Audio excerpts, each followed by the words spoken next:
Apabila kita bercakap tentang mengapa Charlie Kirk dibunuh, ada satu sebab yang mungkin paling munasabah daripada semua punca kematiannya. Dan malangnya, ia telah hampir dipadamkan daripada pandangan kita oleh orang seperti narsis Candace Owens yang telah memutuskan untuk menjadikan semuanya tentang dirinya. Kematian Charlie kini bukan lagi tentang mengapa Charlie dibunuh, tetapi lebih kepada bagaimana Candace Owens boleh menjana lebih banyak wang melalui iklan. Dan itu sendiri adalah satu perbuatan yang memalukan. Tetapi kita, The Pushback, tidak akan melupakan perkara-perkara yang Charlie Kirk perjuangkan dan akan mengingati perkara utama yang membuat orang membencinya dan mungkin berpotensi mahu dia dihapuskan.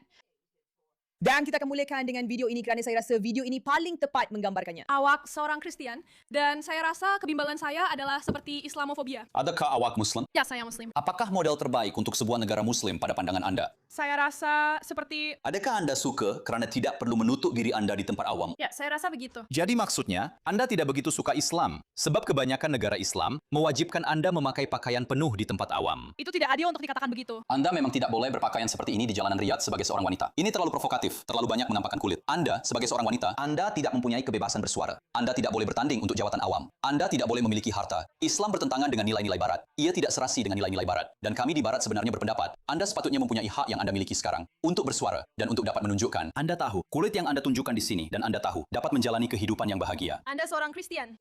Ini adalah video yang telah mendapat berjuta-juta tontonan. Tetapi apa yang orang sering lupa ialah pada hari-hari sebelum kematian Charlie Kirk, dia keluar memberi ucapan menentang ancaman Islam. Ya.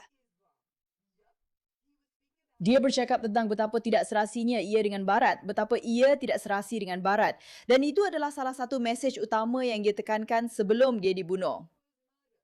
Dan tidak, saya bukan orang yang percaya teori konspirasi Candace, tetapi saya rasa kita mempunyai tanggung jawab sekurang-kurangnya untuk bertanya soalan tentang perkara itu. Dan jika kita tidak akan bertanya soalan tentang perkara itu, sekurang-kurangnya kita harus ingat perkara-perkara yang dia perjuangkan dan cuba ingatkan masyarakat Barat tentangnya. Jadi, mari kita tonton video ini tentang apa yang dia katakan beberapa hari sebelum dia dibunuh. Selamat datang ke The Pushback. Saya Amir K, host anda. Kami ada satu pengumuman yang sangat menarik akan datang tidak lama lagi. Jadi pastikan anda tekan butang langgan, aktifkan loceng pemberitahuan, kongsikan, komen dan hype untuk terus bersama kami. Anda kini sebahagian daripada satu gerakan. Gerakan untuk menentang perkara-perkara yang cuba memusnahkan masyarakat Barat yang sangat-sangat kita hargai. Dan kami sedang dalam satu misi dan kami tidak akan berhenti. Jadi, selamat datang. Kami sangat gembira anda bersama kami di sini. Dan jika anda ingin menaja rancangan kami, pastikan anda email kami di info@amirat.com. Semua, mari kita bincangkan beberapa perkara yang dikatakan oleh Charlie Kirk sebelum dia dibunuh. Saya ulangi, 3 hari sebelum dia dibunuh. Mari kita lihat video ini. Pertempuran rohani sedang menuju ke barat. Dan musuh-musuhnya adalah fahaman woke atau Marxisme yang bergabung dengan Islamisme untuk menyerang apa yang kita panggil cara hidup Amerika. Dan cara hidup Amerika sangat mudah. Saya mahu berkahwin, membeli rumah, mempunyai anak, membenarkan mereka berbasikal sehingga matahari terbenam, menghantar mereka ke sekolah yang baik, tinggal di kejiranan yang kadar jenayahnya rendah. Tidak mahu anak saya diajar sampah lesbian, gay, transgender di sekolahnya. Pada masa yang sama, tidak mahu mereka perlu mendengar azan 5 kali sehari. Itu penting. Kita mahukan cara hidup Amerika, yang mana sebenarnya adalah dunia Kristian. Orang Kristian, pengorbanan kita, usaha kita, visi kita, hasil daripada kitab suci telah memberikan. Memang dalam klip ini, dia sedang bercakap tentang perkara yang kita selalu bincangkan, bukan saja ancaman Islam. Tetapi ancaman sosialis Marxis woke yang telah bergabung untuk cuba memusnahkan masyarakat Barat. Dan itulah yang dia dakwa sebagai ancaman terbesar. Sekarang, kita tahu individu yang mungkin telah membunuhnya ialah Tyler Robinson yang melakukannya demi hak transgender, menentang ideologi woke, ekstremis, Marxis dan gila yang cuba mencetuskan kekacauan. Tetapi kedua-dua perkara ini telah bergabung bersama dan dia bercakap tentang perkara ini. Ingat, video ini adalah dari 3 hari sebelum dia dibunuh. Namun entah bagaimana, ini bukan perkara utama yang orang mahu fokuskan kerana sudah tentu untuk Candace Owens cuba menyerang golongan Marxis yang gila dan Islamis radikal. Dia bukan sahaja akan kehilangan majoriti penontonnya yang tidak waras, tetapi juga semua individu ber-IQ rendah yang telah terpedaya. Dan dia tidak boleh meyakinkan individu ber-IQ rendah. Tidak, maaf. Dia tidak boleh meyakinkan individu ber-IQ tinggi dengan omong kosongnya itu. Jadi dia tidak boleh Sudah tentu menggunakan ini sebagai sebab atau alasan yang sah kenapa orang mungkin mahu dia disingkirkan. Walaupun kita tahu bahawa golongan Marxis dan Islamis adalah antara yang paling berbahaya. Berbahaya, manusia ganas di luar sana. Tetapi sudah tentu, kenapa itu menjadi sebab utama untuk apa yang berlaku kepadanya dan kenapa mereka mahu menjatuhkannya. Sekarang dia begitu yakin bercakap tentang Islamisasi, saudara-saudari. Sekedar makluman, ini hanya satu klip, tetapi dia memang bercakap mengenainya. Dia bercakap tentangnya banyak kali. Maksud saya, ini satu ciapan daripada beliau. Islam adalah pedang yang digunakan oleh golongan kiri untuk menyembelih Amerika. Itu memang kenyataan yang agak berat. Dan di sini sekali lagi, ada beberapa video lagi. Semakin banyak video beliau bercakap mengenai perkara ini. Jika bandar terbesar kita bakal jatuh ke tangan seorang datuk bandar Islam, kita patut berundur selangkah dan fikirkan kembali 24 tahun selepas peristiwa 9/11. Dan memang berlaku, Mamdani menang. Mamdani menang dan inilah yang beliau perkatakan. Dan semua orang seolah-olah sudah melupakan perkara itu. Dan kita patut tanya diri kita sendiri, kenapa kita hantar ratusan ribu anak muda lelaki dan perempuan untuk berperang di Iraq dan Afghanistan hanya untuk membiarkan ideologi itu datang ke bandar terbesar di Amerika Syarikat, New York City? Dari atas ke bawah, fahamilah bahawa ideologi parasit ini adalah tentang menakluk tanpa perlu melepaskan walau satu tembakan pun. Ia tidak dilakukan dengan kereta kebal atau peluru mortar atau dengan drone. Ia menakluk melalui watt bersalin. Ia menakluk di bilik bersalin. Pengeluaran besar-besaran bayi baru yang dibawa masuk melalui imigresen besar-besaran. Dan Anda mungkin berkata, Charlie, Anda melebih-lebihkan. Minneapolis bakal mempunyai seorang datuk bandar Muslim. Jadi Minneapolis dan bandaraya New York akan jadi begitu tidak lama lagi. Adakah Anda fikir Ilhan Omar telah menyesuaikan diri dengan Amerika Syarikat atau Rashidat Tlaib atau Zoran Mamdani? Sekali lagi, jika kita adalah sebahagian daripada Amerika Syarikat, kita sepatutnya mengambil berat apabila bandar terbesar kita hampir jatuh kepada ideologi seperti ini. Dan Islam tidak serasi dengan tamadun barat. Islam bertentangan dengan semua kebebasan yang kita nikmati. Apa, Charlie? Ya.